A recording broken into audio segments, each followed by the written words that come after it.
नाज़रीन, चीन का खौफ इतना है कि भारत ने बहुत सी चीनी मोबाइल एप्लीकेशंस पर पाबंदी आयद कर दी है, जिनमें सर फहरिस्त टिकटॉक की एप्लीकेशन है। इसके अलावा भी बहुत सी एप्लीकेशन है जिसमें यूसी ब्राउज़ है, बीगो लाइव है और इस तरह की फेस ब्यूटी ऐप है। बहुत सी ऐसी एप्लीकेशंस जिस पर पाबंदी लगा दी गई। अब ये ट्रेड रोकने का तरीक़ाकार है या फिर इन एप्लीकेशन से कोई ख़तरा था भारत को जिसकी वजह से इन पर पाबंदी लगाई गई है, और इन पाबंदियों के बाद ये सरहदी कशीदगी में क्या इजाफा होगा या फिर इसमें कोई कमी वाक़ई होने के इम्कानात मौजूद हैं। इसी बारे में बात करेंगे। सीनियर सहाफ़ी राना अजीम साहब हमारे साथ मौजूद हैं और social media expert Usama Khilji साहब ने हमें ज्वाइन किया है।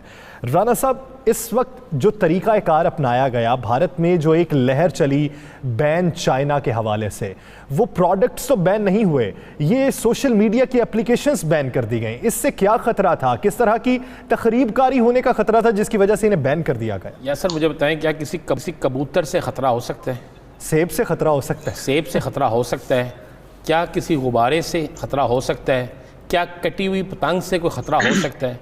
जिस मुल्क के अंदर कबूतर पकड़ने के बाद कहा जाए कि ये जासूसी के लिए आया था और ये पाकिस्तान ने बहुत खौफनाक हमारे खिलाफ साजिश की है, जिस मुल्क में एक सेब को पकड़ के कहा जाए ये भारत के खिलाफ साजिश है, जिस मुल्क में गुब्बारा चला जाए पाकिस्तान से उसे साजिश करार दे दी जाए, कटी हुई पतंग जाके भारत के हदूद में गिर जाए तो उस पर तफ्तीश शुरू हो जाए, तो फिर ये टिकटॉक और ये चाइनीज़ साइट्स, ये तो बहुत बड़ी बात है। बात यह है कि इंडिया के अंदर, भारत के अंदर खौफ की एक ऐसी फ़ज़ा है कि अब उससे हर उस चीज़ से नफरत होने लगी है जो चाइना की है। हालांकि भारत की अपनी इकॉनमी जो है वो चाइना की सर पे चढ़ रही है। भारत के अंदर एक बहुत बड़ी इन्वेस्टमेंट जो है वो चाइना की है। अब भारतीय हुक्मरान जो है अपनी अवाम को पागल बनाने के लिए, उन्हें मुतमिन करने के लिए ये सारी ड्रामेबाजी कर रहे हैं ताकि किसी ना किसी तरीके से उनकी अवाम मुतमिन हो जाए कि चाइना के ख़िलाफ़ बड़ा सख्त एक्शन किया गया है। लेकिन यासर मुझे बताएंगे, टिकटॉक ये साइट्स बंद करने से क्या चाइना को कोई फ़र्क पड़ेगा? आपको पता है कि इस वक्त भी भारत के अंदर 65% जो है वो चाइनीज़ अशिया बिक रही हैं। इन हालात में भी जब बड़े जलसे जुलूस हो रहे हैं, बैन चाइना की जो कैप्स हैं वो भी चाइना से आ रही हैं, बाकी चीज़ें भी बिक रही हैं। चाइना का मोबाइल, उस शख्स ने जो लिख रहा है ना कि मैं चाइना के खिलाफ हूँ, वो मोबाइल भी चाइना का इस्तेमाल कर रहा है, तोड़े ना मोबाइल चाइना का। ये सारा कुछ हो रहा है, इससे कुछ नहीं होगा। ये अपनी आवाम को सिर्फ पागल बनाने के लिए, उन्हें धोखा देने के लिए ये एक ड्रामेबाजी है। उसामा खिलजी साहब, 20% जो यूज़र हैं अब तक के टिकटॉक के, उनकी जो तादाद है वो भारत में मौजूद है।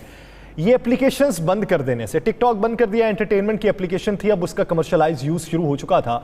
ये बंद करने से और ये दूसरी जो एप्लीकेशंस बंद कर देने से भारत को फ़ायदा क्या होगा, नुकसान कितना है, और क्या इससे वाकई कोई ख़तरा हो सकता था? देखें, कई सालों के लिए जो है भारत को दुनिया भर में दुनिया की सबसे अजीम और बड़ी जमहूरियत का नाम दिया जाता है। लेकिन ये जो मोदी सरकार जब से आई है, तो आप देख रहे हैं कि हिंदुस्तान में बिल्कुल जो जमहूरियत का नाम और निशान मिटाने की कोशिश करते जा रहे हैं, और इसमें ये बैन भी आता है। क्योंकि अगर एक एप्लीकेशन है, उसके ज़रिए जो है एक तो आपका जो है एक हक है जो भारत का आइन जो है उनके सिटीजन्स को देता है, वो अपने आप को एक्सप्रेस फ्रीडम ऑफ स्पीच का, ये उसकी खिलाफ वर्जी है, ये एक सेंसरशिप का टूल है। और दूसरा जो बड़ा इसका नुकसान होगा सेंसरशिप का, इस ऐप्स को बैन करने का, वो माशी है। क्योंकि अगर आप देखें कि टिकटॉक और दीगर जो ऐप्स हैं, इनके ज़रिए इतनी ज़्यादा इकोनॉमिक एक्टिविटी अभी दुनिया भर में शुरू हो रही है। और मैं आज पढ़ रहा था कि इंडिया में भी, और ख़ासकर जो नीचे तबके के लोग हैं, वो टिकटॉक पे बहुत ज़्यादा मौजूद है, और उनकी जो है आगे जो इकोनॉमिक एक्टिविटी है, उनकी जो सोशल मोबिलिटी है, वो बेहतर होगी। ये टिकटॉकर्स तो मेरे ख्याल से एम्बेसडर बनते हैं, अब तो कमर्शियलाइज यूज हो सकता है। टीवीसी भी अब ये टिकटॉक के जरिए परवान चढ़ रही है अब तो। बिल्कुल, बहुत ज़्यादा फ़ायदा होता है। तो मेरे ख्याल से मोदी ने बहुत गलत स्टेप लिया है, और भारतीय जो सिटीजन्स हैं वो भी मेरे ख्याल से इसकी खिलाफ वर्जी करेंगे। जिस तरह आपने कहा, दुनिया में 20% टिकटॉक के जो यूज़र्स हैं वो इंडिया में है। इंडिया में सबसे ज़्यादा डाउनलोड की गई ऐप टिकटॉक है। जब उनको पता चलेगा कि ये ऐप जो है बैन हो गई, ये तो मेरे ख्याल से अंदर से भी जो है मोदी सरकार के खिलाफ ज़्यादा आवाज़ उठना शुरू हो जाएगी। और मेरे ख्याल से इसका फ़ायदा जो है, जिस तरह पहले भी कहा गया कि यही है कि एक ऑप्टिकल वो दिखा रहे हैं कि हम चाइना के अगेंस्ट जा रहे हैं। लेकिन जिस तरह पहले कहा गया कि आप देखें चाइना की कितनी ज़्यादा इन्वेस्टमेंट है और इंडिया के कितना ज़्यादा ट्रेड होता है चाइना में, वो बिलियंस ऑफ डॉलर्स का है।